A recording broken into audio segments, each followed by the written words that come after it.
Howdy friends, Tulio Peña here from Colorado Springs, Colorado. I've lived here for 30 years and I'd like to share with you what I feel are the top 10 things you should know about Colorado Springs before you move to Colorado Springs.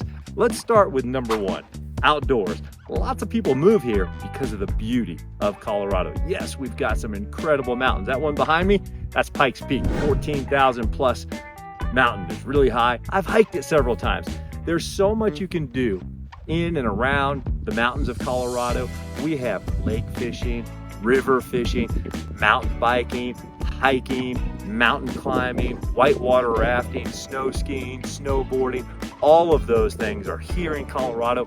Many of them are within minutes of Colorado Springs. Literally almost any neighborhood in Colorado Springs, you can jump in your car and within about 20 minutes be at the foothills where you can start a mountain hike. Pretty awesome. All right, let's go to number two, the schools. I feel that the schools go from good to great from a public school standpoint. I've raised 3 children here from kindergarten up through college level now, and that's pretty phenomenal to be able to say that the public school system is that good. All right, now something as well that's really neat to know about is that Colorado is a state of choice when it comes to the public schools, where you could live in one school district and choice your children into another school district. Sometimes in certain parts of the country, people just fight to get their kids into a certain school district. We live in one district that's good, but we chose to choice our kids in 7 minutes away to get them into great, all right? That can be done here as long as there's room in the schools, in the school district that you want to go to. It's a process, but it's not a very hard process. We did it for all 3 of our kids. So something you can ask me about as we get to know each other, all right? Let's move on to number 3, restaurants and dining. We've got it all. We've got the stuff that you would see all over the country, but we have incredible family-owned restaurants here. Okay, it's kind of fun, you know, maybe on a weekend or so to go out to eat, and you could go downtown and have all the neat trendy stuff of all different types of cuisine, and many of the places have outdoor dining and rooftop dining. Old Colorado City is a really neat place to go. Turn of the century part of Colorado Springs. Manitou Springs is another town, but it's really close by. Fun restaurants to go hit. And then, you know, if you just want something that you're accustomed to, or, you know, quick, easy, fun, we've got the stuff that's now come here from other parts of the country, like Culver's from the Midwest, Whataburger from the South, In-N-Out Burger from the West. We've got those too, all right? So let's move on now to number 4. 4, right there, all right? This is a thing that people ask me about all the time. It's the weather, okay? When I moved here from Florida, and my friend said, dude, you're gonna be an Eskimo.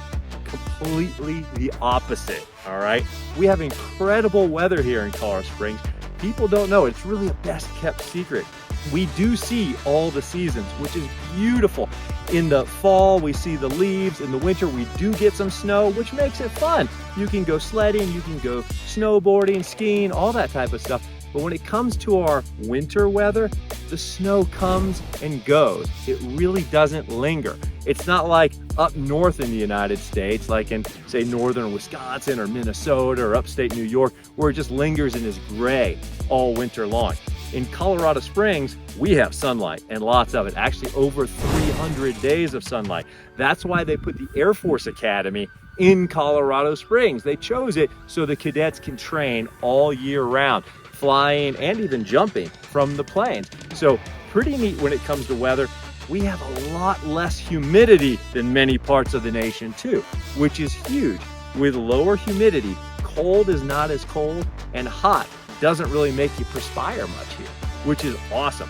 Also relating to that, we don't have much for bugs, all right? When it comes to things like mosquitoes, which can be a real nuisance, and roaches, which are just gross, we don't have much of those here unless someone brings roaches with them in a moving truck or something. So that's pretty awesome as well when it comes to the weather, okay? Beautiful place to live, lots of sunlight. Let's move on to number 5, the people. I feel that Colorado Springs has really become a melting pot over the years. we have people from all over the place and for many reasons, okay? After COVID, people really started saying, hey, I can live wherever I want. So if I'm gonna live somewhere, I'm gonna live somewhere beautiful. Lots of people have come to Colorado Springs because of that, okay? The mountains are right there. You might as well live somewhere where you're gonna enjoy what's in your backyard. I sure do, all right? But we also have people that come here for work reasons, okay?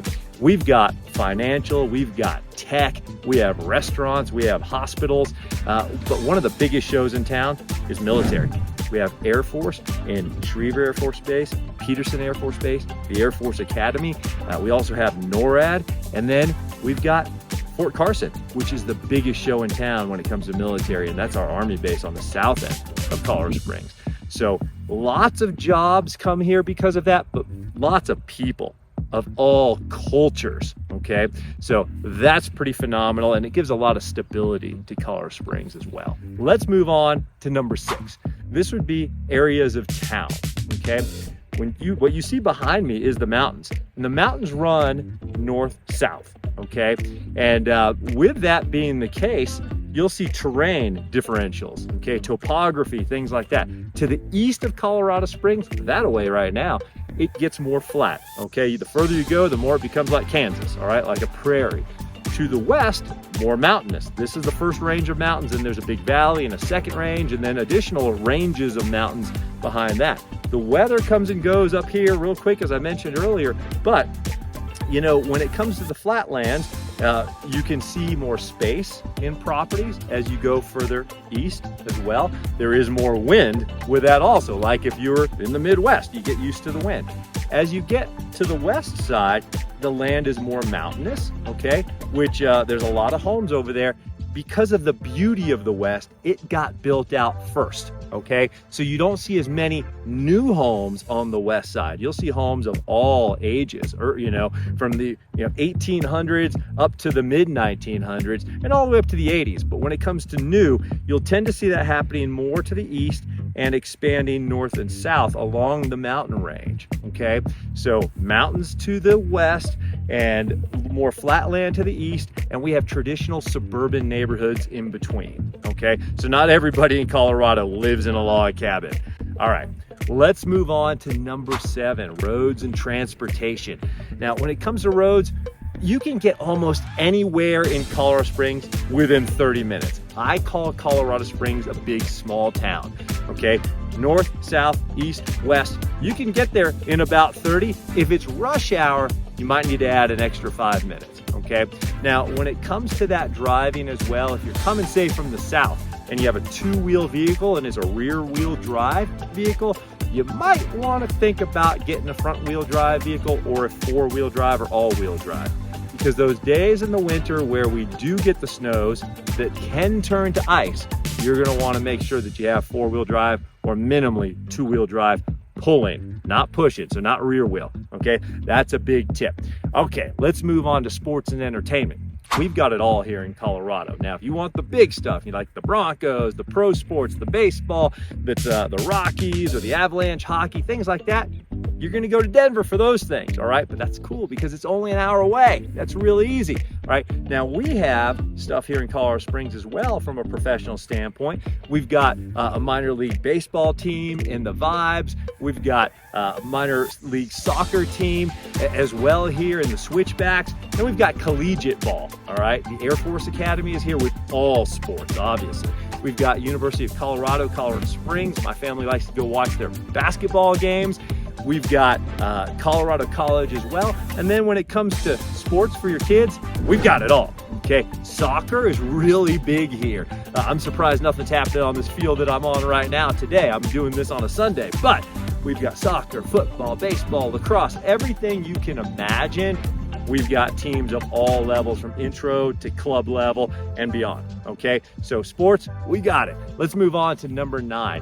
What do you do if, say, you buy a house here and you decide, maybe we want to hold on to this house after 3 to 5 years. Say you're military and you have to move. Colorado Springs is one of those cities that's phenomenal for owning a rental property. I own several of them and I've done great with them over the years, even during the recession, okay? there's always a tremendous demand for rental homes here. So if you purchase a home here, a smart thing to do would be to consider holding on to that home and turn it into a rental. I've had many real estate clients who've told me, hey, we very well may want to move back to Colorado. So it'd be great to own a home here. So this is a great place to turn your primary residence into a rental property. All right, last one, number 10, the views. We've got some pretty spectacular views, some pretty spectacular sunsets and sunrises. That's why they call it colorful Colorado, okay? I do hear from real estate clients of mine when they're wanting to move here or planning to move here that they have to have a house with a view. Now, one thing to know is it's going to come with a price, having a house with a view. You usually take your view off the rear of your home so that you can see it off your big sliders and your large windows to the west. The truth of the matter is there's views everywhere. You're going to see the mountains when you're walking to the mailbox, taking the kids to school, going to the grocery store. You're going to see the mountains all of the time. So yes, a view off the back of the house is a nice thing to have. But once you get here, you realize that it's there in front of you all the time. So that could save you 10, 20, 30, 50, even $100,000 when it comes to real estate. If you said, hey, maybe I don't have to have the view off the back of my house, okay? Because the views are everywhere. My suggestion is live in it, get out, enjoy Colorado. You're gonna see the views all of the time. All right, guys, that's my tip. And those are my top 10 things that you should know about Colorado Springs before you move to Colorado Springs. We'll see you soon.